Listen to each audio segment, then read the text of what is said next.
Captain Jake Morrison stepped out of his transport ship and looked at the smoking wreck in front of him. The alien ship had crashed hard on the rocky surface of the small moon. Metal pieces were scattered everywhere, and strange blue smoke was rising from what was left of the vessel. "Stay alert, everyone," Jake told his squad through his helmet radio. "We don't know what we're dealing with here." His team spread out around the crash site. Dr. Lisa Grant carried her medical bag and scanner. Sergeant Ben Carter had his weapon ready. Private Amy Johnson was checking for any signs of danger with her equipment. The distress signal had reached their patrol ship just 2 hours ago. It was coming from this empty moon that orbited around a gas giant. No one lived here. The air was thin, and the gravity was lighter than Earth. Jake and his team wore their environmental suits to stay safe. As they got closer to the wreck, Jake could see that this was not a human ship. The hull was made of some kind of crystal material that sparkled even though it was broken. Strange symbols were carved into the metal parts. This was definitely an alien vessel. "Captain, I'm picking up life signs," Dr. Grant said as she looked at her scanner. "Very weak, but someone is still alive in there." Jake nodded. "Let's find a way in. Be careful of sharp edges and unstable sections." They found an opening where the ship's hull had split apart. Jake went in first, using his flashlight to see in the dark interior. The inside of the ship was unlike anything he had seen before. The walls seemed to glow with a faint blue light, and the technology looked both ancient and advanced at the same time. Bodies were scattered throughout the ship. The aliens were tall and thin, with pale blue skin that looked almost transparent. They wore elegant clothing that seemed to be made of the same crystal material as the ship. Jake had never seen this species before, but he knew they were dead. "Over here," Amy called from deeper in the ship. "I found someone who's still breathing." Jake rushed to where Amy was standing. On the floor lay a female alien, different from the others. Her clothing was more elaborate, with silver and gold decorations. A crown-like device rested near her head. Even in her injured state, Jake could tell she was someone important. Dr. Grant quickly scanned the alien woman. She's alive, but barely. Internal bleeding, multiple fractures, and her vital signs are dropping fast. The alien's eyes opened slowly. They were a deep purple color and seemed to glow with their own light. She looked at Jake and tried to say something, but only weak sounds came out. Her blue skin was getting paler, and Jake could see she was dying. "Can we help her?" Jake asked Dr. Grant. The doctor shook her head. "I don't know anything about her species' biology. Her blood is completely different from ours. Look at this." She showed Jake her scanner. Her blood contains some kind of mineral that keeps her alive. She's losing it fast, and without a transfusion of the same type of blood, she'll die in the next few hours. Jake looked around at the dead aliens. "What about using blood from one of them?" "They've been dead too long. Their blood is no good now," Dr. Grant explained. "And even if it was fresh, I don't have the equipment to do that kind of procedure here."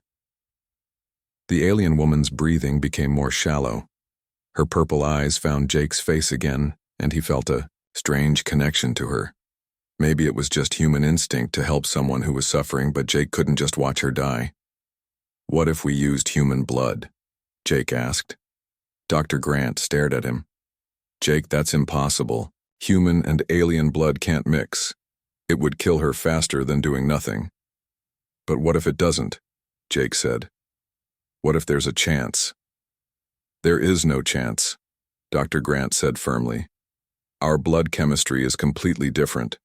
The iron in human blood would poison her system." Jake looked back at the dying alien. Her species might be different, but he could see intelligence in her eyes. She was someone's daughter, maybe even a leader of her people. The clothes and crown suggested she was royalty of some kind. Throughout his career, Jake had learned that humans could survive in places where other species couldn't. They could adapt to new environments, eat different foods, and breathe various kinds of air with the right equipment. Maybe that adaptability went deeper than anyone knew. "I'm going to try it," Jake said, starting to remove his glove. "Jake, no!" Dr. Grant grabbed his arm. "You could kill her. This goes against everything we know about biology." "Look at her," Jake said. "She's going to die anyway. If there's even a tiny chance that human blood could help, shouldn't we try, Ben? And Amy watched as their captain argued with the doctor. They had seen Jake make difficult decisions before, but this was different. He was talking about risking everything on something that science said was impossible. The alien woman's breathing got weaker. Her purple eyes were starting to close. Jake pulled his arm free from Dr. Grant's grip. Set up for a blood transfusion. That's an order. Dr. Grant hesitated, then sighed. She knew Jake well enough to understand that he wouldn't change his mind. This is against my medical judgment, but if you're determined to do this, I'll help. She prepared her portable transfusion kit while Jake rolled up his sleeve. The alien woman watched with those glowing purple eyes as Jake sat down next to her. I don't know if this will work, Jake said to her, even though he wasn't sure she could understand him. But I have to try. Dr. Grant inserted the needle into Jake's arm, then carefully placed the other end into a vein in the alien's arm. The connection was made. Human blood began to flow into an alien body for the first time in known history. Her vital signs are changing, Dr. Grant said, watching her scanner with amazement. This shouldn't be possible. But her body isn't rejecting your blood. It's actually accepting it. Jake felt a strange tingling sensation in his arm. The alien woman's eyes began to glow brighter, and her skin started to return to its normal blue color. Something incredible was happening. Something that would change both their lives forever. Dr. Grant stared at her medical scanner in complete shock. The readings made no sense according to everything she had learned in medical school. Jake's red human blood was not only being accepted by the alien woman's body, but it was somehow mixing with her blue blood in ways that should have been deadly. This is impossible, she whispered, checking the scanner again. Her blood chemistry is actually improving. Jake felt strange as his blood flowed into the alien. His vision seemed sharper, and colors appeared more vivid than before. The broken crystal walls of the ship seemed to pulse with energy that he had not noticed earlier. Most surprising of all, he could sense emotions that were not his own. The alien woman's purple eyes opened wider and focused on Jake's face. For a moment, he felt her thoughts touch his mind. She was grateful but also amazed by what was happening to both of them. Her name was Lyra, and she was indeed a princess of her people, the Zephyrians. Captain, something is happening to you too, Amy said with concern in her voice. Your eyes are starting to glow. Jake looked at his reflection in a piece of broken crystal. His normal brown eyes now had flecks of purple light in them, similar to Princess Lyra's eyes. The transfusion was changing him as well as saving her. Dr. Grant monitored both patients carefully. Jake, your cellular structure is shifting. The princess's blood contains a mineral called azurite that her species needs to survive. But instead of poisoning you, your body is somehow using it to enhance your own systems. Princess Lyra tried to sit up. Her strength was returning quickly, faster than any human would recover from such serious injuries. She looked at Jake and spoke in a musical voice, but the words were in her own language. I don't understand what you're saying, Jake said. The princess closed her eyes for a moment, then opened them again. When she spoke this time, it was in perfect English. I said thank you for saving my life, Captain Morrison. Everyone in the room was stunned. Ben raised his weapon slightly, not sure if this was some kind of trick. How do you know my name? Jake asked. And how can you speak our language? Princess Lyra looked confused for a moment. I can hear your thoughts. Your memories are mixing with mine through our blood connection. I know about Earth, about your military service, about your family back home. Jake realized that he could sense her thoughts too. He knew that she was the daughter of the Zephyrian Emperor, that her people lived on crystal cities that floated in space, and that she had been traveling to a peace conference when her ship was attacked by space pirates. This blood bond is creating a connection between our minds, Princess Lyra explained. But it's more than that. Your human blood is changing my abilities, making them stronger.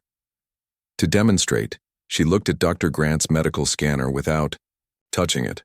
The device turned on by itself and began running diagnostics. Then she looked at Ben's weapon and the safety mechanism engaged automatically. I could never interface with technology like this before, Princess Lyra said. Zephyrians have telepathic abilities, but we cannot control machines.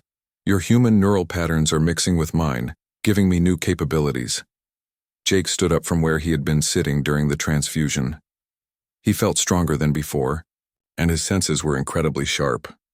He could hear Ben's heartbeat, smell Amy's nervousness, and sense Dr. Grant's amazement and fear. Jake, your physical capabilities have increased by at least 30%, Dr. Grant reported after scanning him.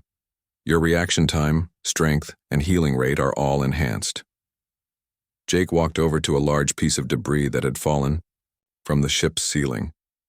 Before the transfusion, it would have taken 2 men to move it. Now he lifted it easily with one hand.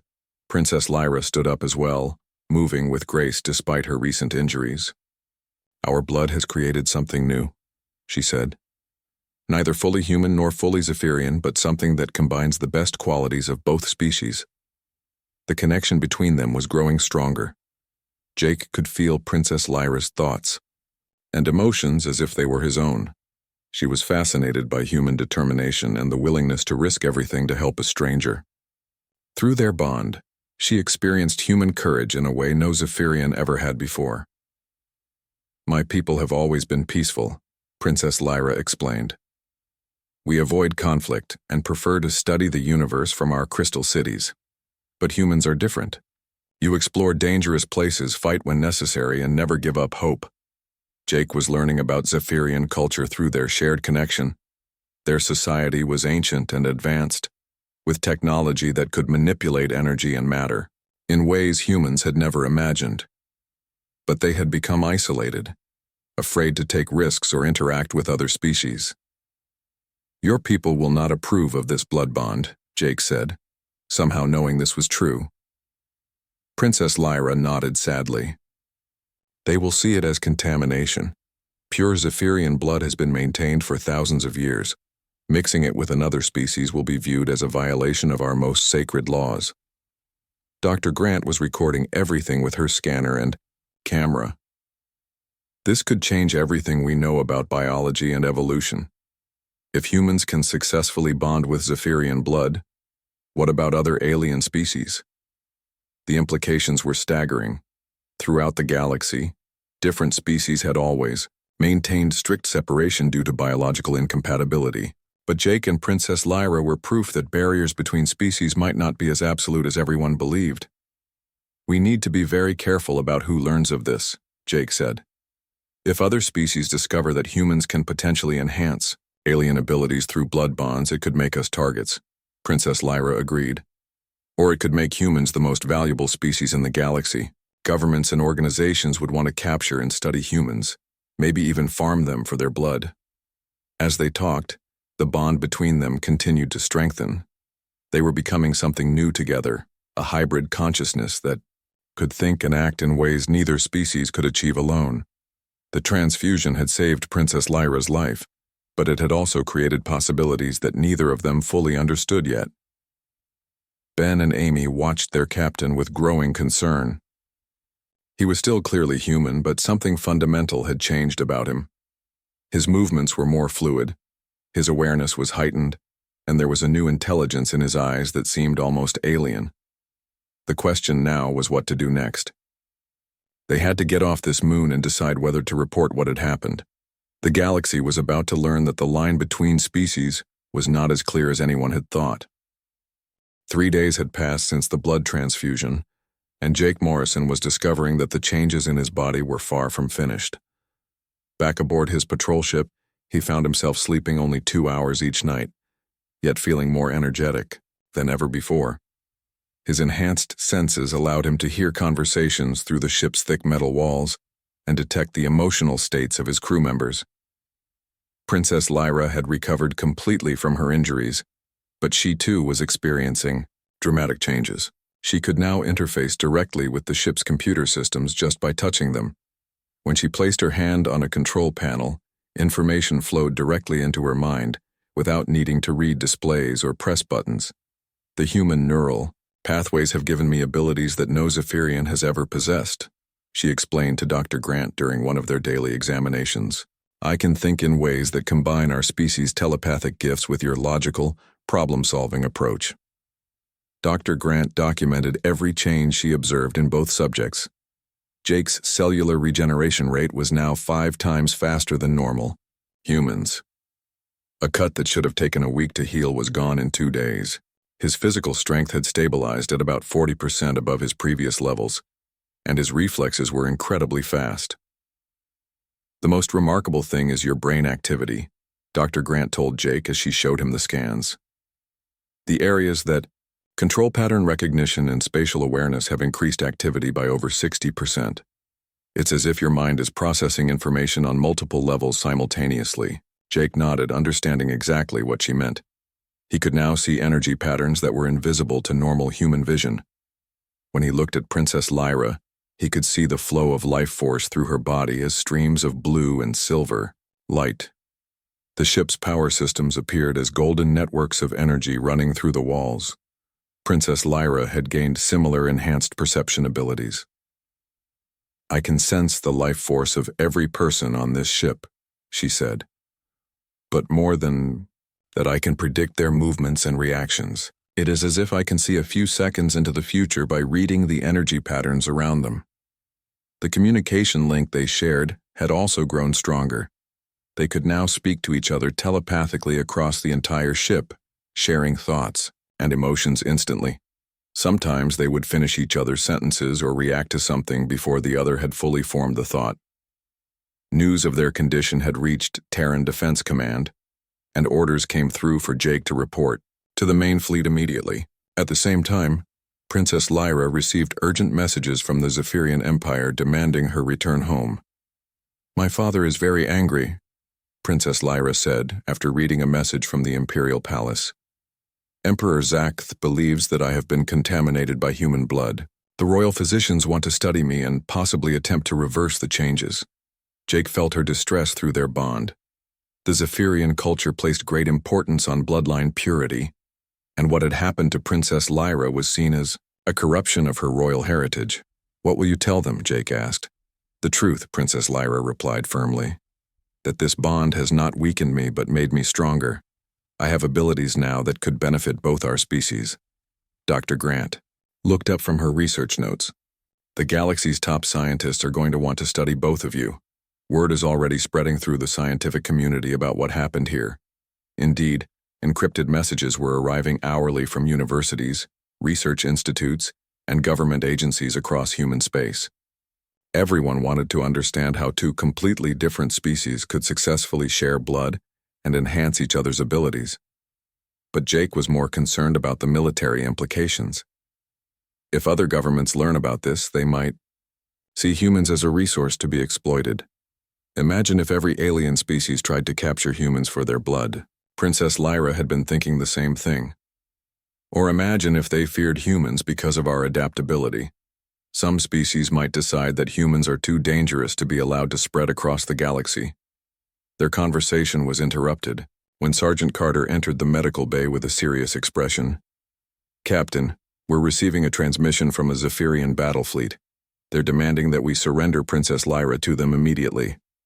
Jake and Princess Lyra exchanged a look. Through their bond, they could feel each other's determination not to be separated. "And there's more," Carter continued. 3 human heavy cruisers are approaching our position. Command wants both of you brought back to headquarters for study." The situation was becoming complicated. Both governments wanted to control Jake and Princess Lyra, probably to understand how the blood bond worked and whether it could be replicated. Princess Lyra stood up and walked to the ship's communication console. She placed her hand on it and immediately connected to both the Zephyrian fleet and the approaching human ships. "This is Princess Lyra of the Zephyrian Empire," she broadcast on all channels.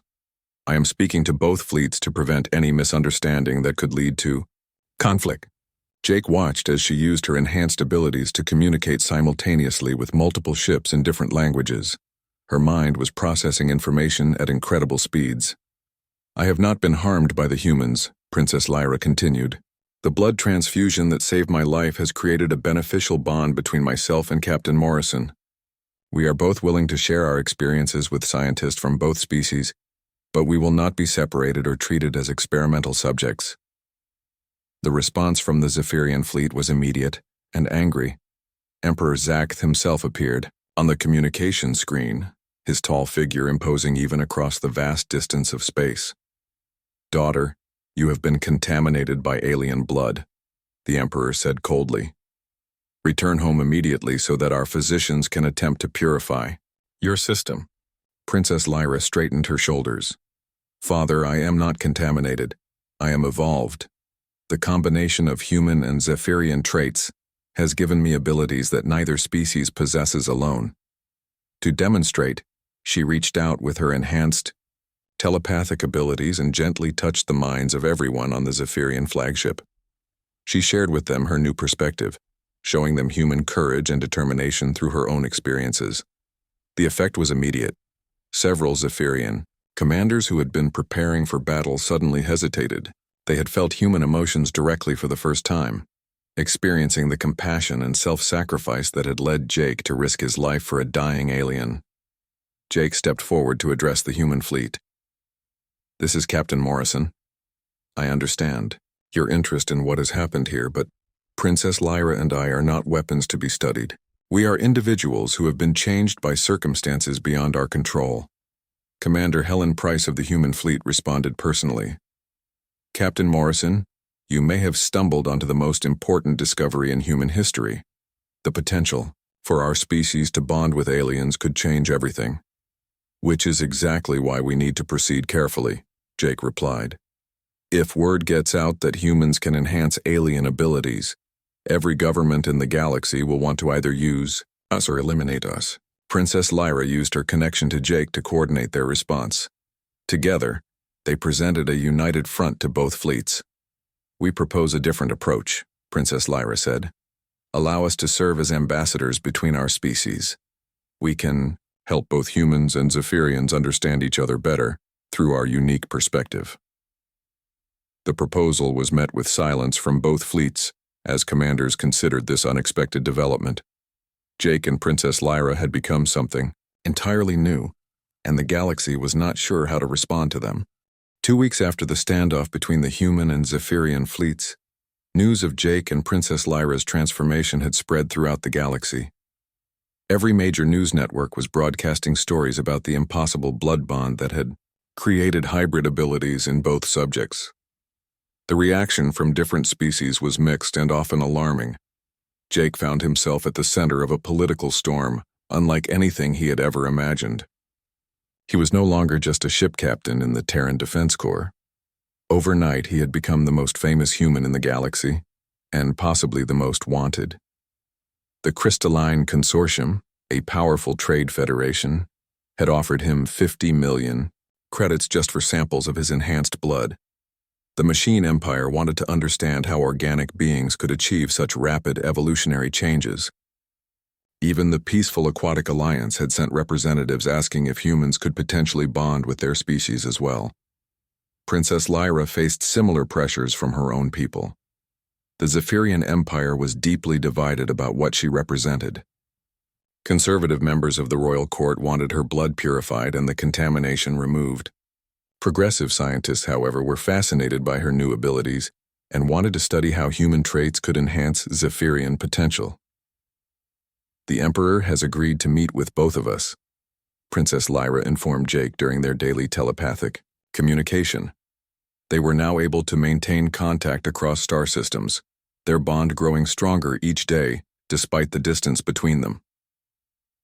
Jake was aboard the human flagship Endeavour, surrounded by scientists and military officials who monitored his every move.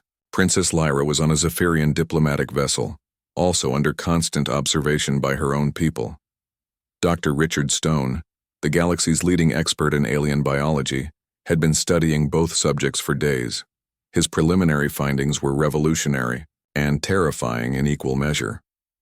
"What we're seeing here challenges every assumption we've made about genetic compatibility," Dr. Stone explained to the assembled scientists and military officials. "Human blood doesn't just adapt to alien biology. It transforms it, unlocks potential that was already present but dormant." Commander Helen Price leaned forward in her chair. "Are you saying that humans could potentially bond with any alien species?" Not all, Dr. Stone replied. But our tests suggest that human genetic flexibility is far greater than we ever realized. The question is whether this is something that should be pursued or prevented. Jake listened to the discussion with growing unease. Through his bond with Princess Lyra, he could sense her similar concerns on the Zephyrian ship. They were being talked about like specimens rather than individuals. The meeting was interrupted when alarms began sounding throughout the ship.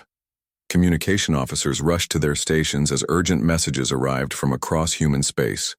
"Sir, we're receiving reports of unauthorized experiments," one officer announced.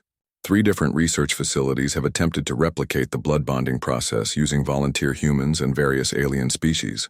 Commander Price's face went pale. What were the results? 2 facilities report successful bonding between humans and Altarian merchants, enhanced telepathic and physical abilities in both species, but the 3rd facility... The officer paused. The experiment with Vorthan subjects resulted in the deaths of all participants. The alien biology was too aggressive for human blood to adapt to. Jake felt sick. People were dying because others wanted to replicate what had happened to him, and Princess Lyra. The galaxy was treating their blood bond like a new technology to be exploited rather than a unique event between 2 individuals.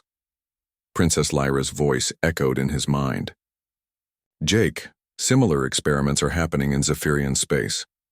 My people are trying to reverse engineer the process. Some want to enhance themselves with human traits, while others want to create a serum that could protect Zephyrians from human influence." The situation was spiraling out of control. What had started as a compassionate act to save a dying alien was becoming a galaxy-wide obsession with genetic enhancement. Dr. Stone continued his briefing. "The successful bondings we've observed suggest that humans possess a unique genetic marker that allows for rapid adaptation. This could mean that humanity is naturally designed to serve as a bridge between different evolutionary paths, or it could mean that we're about to become the most hunted species in the galaxy," Jake said grimly. His prediction was already coming true. Intelligence reports were arriving hourly about various alien governments planning expeditions into human space. Some wanted to capture humans for experimentation. Others wanted to prevent the spread of human genetic influence. The Insectoid Collective had declared humans a potential threat to galactic stability. The silicon-based architects were offering massive rewards for live human subjects. Even traditionally peaceful species were beginning to view humanity with suspicion. Princess Lyra faced her own political challenges. The Zephyrian noble houses were debating whether she should still be considered eligible for the throne. Some argued that her contaminated blood made her unfit to rule. Others believed her enhanced abilities made her the perfect leader for a new age. "My father has summoned both of us to the Imperial capital," Princess Lyra informed Jake. "He wants to see for himself what we have become." Jake knew this meeting would be crucial. Emperor Zakth was one of the most influential leaders in the galaxy. His opinion about the blood bond could determine whether humans were seen as allies or enemies by other species. But first, Jake had to deal with his own government's demands. Terran Command wanted him to undergo extensive testing to see if his abilities could be transferred to other humans. They also wanted to know if he could bond with additional alien species to gain even more capabilities. "I'm not a laboratory experiment," Jake told Commander Price firmly, "and I won't be responsible for creating an arms race based on genetic modification." "Captain Morrison, you may not have a choice," Price replied. "The galaxy is changing because of what happened to you. We need to understand these changes so we can protect humanity." Through their bond, Princess Lyra shared Jake's frustration. She was facing similar pressures from Zephyrian scientists and politicians who wanted to use her transformation for their own purposes. "We need to take control of our own destiny," Princess Lyra told him telepathically. "If we allow ourselves to be used by our governments, more people will die in failed experiments," Jake agreed. They had become something new together, something that transcended the boundaries between species. But with that transformation came responsibilities they had never asked for. The next phase of their journey would take them to the heart of Zephyrian space, where Emperor Zakth waited to judge whether their blood bond represented evolution or contamination. The decision made there could determine the future relationship between humans and aliens throughout the galaxy. As Jake prepared for the meeting that would change everything, he reflected on how a simple act of compassion had led to consequences beyond anything he could have imagined. He had donated his blood to save a dying princess, but in doing so, he had opened a door to possibilities that the galaxy might not be ready for. 6 months after the blood transfusion that changed everything, Jake Morrison and Princess Lyra stood before the Galactic Council in the Great Assembly Hall of the Neutral Station Concordia. Representatives from 57 different species filled the massive chamber, all gathered to witness what many considered the most important session in galactic history. Jake wore his dress uniform from the Terran Defense Corps, but he was no longer just a captain. The transformation had continued to evolve him in ways that amazed scientists throughout the galaxy. His enhanced abilities now included the power to see and manipulate energy patterns that were invisible to normal humans. He could heal others with his touch and communicate telepathically across vast distances. Princess Lyra stood beside him, no longer dressed in traditional Zephyrian royal robes, but in clothing that combined elements from both their cultures. The blood bond had given her abilities that no Zephyrian had ever possessed. She could interface directly with any technology, understand the deepest thoughts and motivations of other beings, and project her consciousness across space. Their shared bond had evolved into something beautiful and powerful. They remained separate, individuals with their own thoughts and personalities. But they could also merge their consciousness when needed, thinking and acting as a unified entity that was greater than the sum of its parts. Emperor Zacht sat in the Zephyrian section, his ancient face showing a mixture of pride and concern as he looked at his daughter. After months of debate, the Zephyrian Empire had finally accepted that Princess Lyra's transformation was not contamination, but evolution. She had proven her enhanced abilities by solving several diplomatic crises that had puzzled Zephyrian negotiators for decades. Commander Helen Price represented humanity, along with other high-ranking officers from Terran Command. The human government had initially tried to control Jake and study his abilities, but they had learned that cooperation worked better than coercion. Jake had volunteered to help train other humans who showed similar adaptive potential, but he refused to be treated as a resource to be exploited. The session began with Dr. Richard Stone presenting his research findings to the assembled delegates. His voice echoed through the chamber as he explained what 6 months of study had revealed about the blood bond phenomenon. "Ladies, gentlemen, and honored beings of all species," Dr. Stone announced, "we have documented 43 successful blood bonds between humans and 12 different alien species. Each bond has resulted in enhanced abilities for both participants, creating hybrid consciousness that can solve problems neither species could address alone." Murmurs of amazement and concern rippled through the assembly. The Crystalline Consortium's representative leaned forward with obvious interest, while the Insectoid Collective's delegates clicked their mandibles in what Jake had learned was a sign of worry.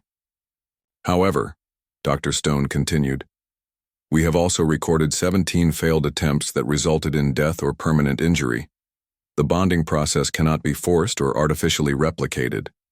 It requires a genuine desire to help others and complete trust between participants." Jake stepped forward to address the council. His voice carried easily through the chamber, enhanced by his hybrid abilities. "Honored representatives, Princess Lyra and I did not plan what happened to us. I donated my blood to save her life because it was the right thing to do. What we became afterward was unexpected, but we have tried to use our abilities responsibly." Princess Lyra joined him at the center of the chamber. "The bond we share has taught us that the barriers between species are not as absolute as we once believed. Different forms of life can not only coexist, but can enhance each other when they choose cooperation over conflict."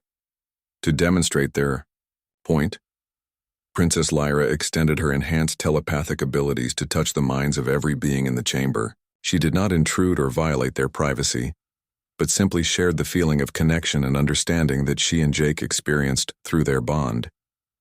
The effect was immediate and profound. Species that had been enemies for centuries suddenly understood each other's perspectives. The fear and suspicion that often dominated interspecies relations was replaced for just a moment with empathy and comprehension. "This is what we offer," Jake said as the telepathic connection faded. Not domination or control, but understanding. The blood bonds do not create superior beings. They create bridges between different ways of thinking and living. The Aquatic Alliance representative rose from their specially designed water-filled speaking platform. The bonded humans who have worked with our people have helped us solve environmental problems that had plagued our worlds for generations.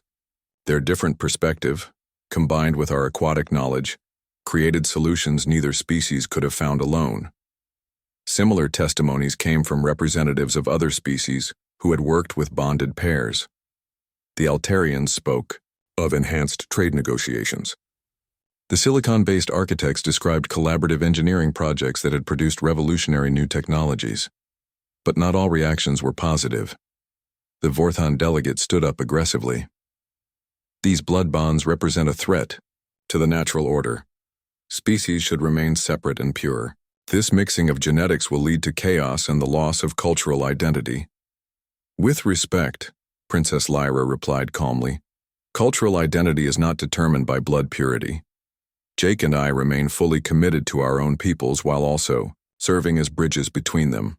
We have not lost who we are. We have discovered who we might become. Emperor Zakath rose to speak for the first time during the session. His voice carried the authority of thousands of years of Zephyrian civilization. My daughter speaks wisdom that comes from both her Zephyrian heritage and her human bond, he said. The Zephyrian Empire has decided to support the voluntary blood bonding program, with proper safeguards and careful selection of participants. Commander Price stood to represent humanity's position. The Terran government agrees. We will not force or exploit these bonds, but we will support those who choose to participate. The benefits to all species are too great to ignore. The debate continued for hours as different species voiced their concerns and opinions. Some worried about humans becoming too powerful. Others feared that blood bonding would lead to the loss of species distinctiveness. A few suggested that strict regulations should govern when and how bonds could be formed. Jake and Princess Lyra listened patiently to all perspectives, using their enhanced empathy to understand the real concerns behind each argument. Through their bond, they developed responses that addressed the fears while promoting the benefits of interspecies cooperation. Finally, the Galactic Council voted on a resolution that would establish guidelines for voluntary blood bonding while protecting the rights of both participants and their species. The measure passed by a significant majority, though several species abstained or voted against it. As the session concluded, Jake reflected on how much had changed since that day when he found a dying alien princess in a crashed ship. His simple act of compassion had opened doors to possibilities that the galaxy was still learning to understand. Princess Lyra took his hand as they walked from the chamber. Through their bond, he felt her contentment and hope for the future. We have become proof that evolution is not about the survival of the strongest, she said. It is about the success of those who learn to work together. Jake nodded, knowing that their story was just the beginning. Throughout the galaxy, other humans and aliens were discovering that the boundaries between species were not walls to be defended, but bridges to be crossed. The human warrior who had donated his blood to Dew, save a dying alien princess, had unknowingly started a new chapter in galactic civilization. It was a chapter that would be written not in conflict and competition, but in cooperation and mutual understanding. Their blood bond had saved Princess Lyra's life, but it had also saved something much larger, the possibility of a galaxy where different species could unite their strengths instead of fighting over their differences.